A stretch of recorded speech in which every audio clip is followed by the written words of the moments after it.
يا مساء الفل.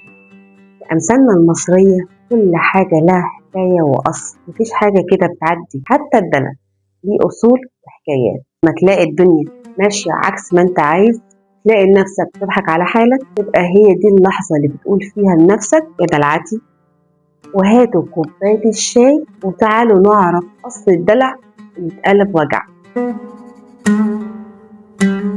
ياه، مجمعنا عالطبلية وريحة زمان الفهية، أصل المثل وقصة أكلة وحكمة مصرية عافية، بين حارة وسكة وبيت قديم بنصون تراثنا العظيم.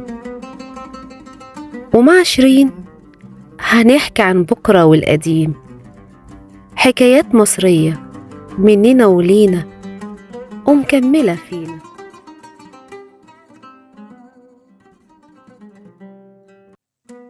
المثل ده ليه حكاية طريفة جدا عن الدلع لما يزيد عن حد. الحكاية الطريفة دي هي حكاية عروسة دلوعة. كان في بنت وحيدة أمها وأبوها، كانت دلوعة لدرجة إنها ما بتعملش أي حاجة في البيت، ولما اتجوزت حبت تدلع شوية على جوزها وتعمل نفسها دلوعة ورقية زيادة عن اللزوم.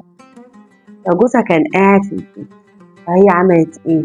جابت إزازة مية كبيرة وعملت نفسها إن هي عايزة تشيلها.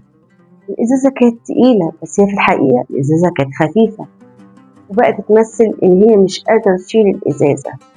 وطبعا من كتر الرقة والتمثيل اللي هي بتعمله الإزازة دي وقعت على الأرض، اتكسرت وغرقت هدومها وهدوم جوزها كمان. وجوزها بعد ما هدومه اتغرقت بصلها كده بصت بغيظ، وهي علشان تداري على كسفتها وخيبتها ضحكت وقالت يا ده العادي. ومن هنا اتشهرت الكلمة وبقت مثل كمان، وبيتقال على أي حد دلع أو بيعمل فيها شاطر وهو في الآخر خايب.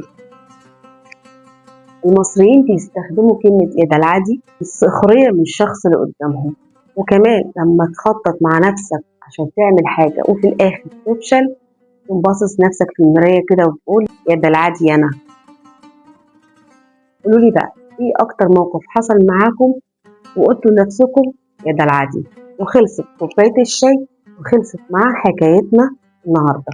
بس حكايات مصرية مع شيرين لسه فيها كتير، استنوا الحكاية اللي جاية بحفظ الله.